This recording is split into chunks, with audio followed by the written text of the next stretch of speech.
અરુણ્યોદયે તારીખ 30 ડિસેમ્બરના રોજ બુધવારે અમારે ત્યાં નવકાર મંત્ર કુંભની પધરામણી થઈ. It's a mind-blowing occasion for us.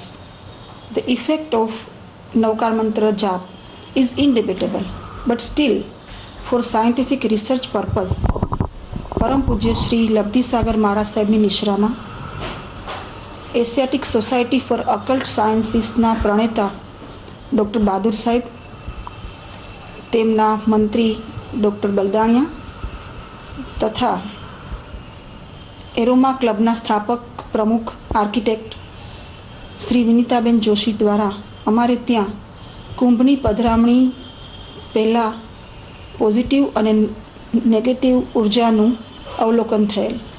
કુંભના દિવસે પણ બપોર પછી મશીનો દ્વારા આ ઉર્જાનું નિર્દેશન થયું અને કુંભની વિદાય બાદ પણ ઉર્જા મેઝર થઈ.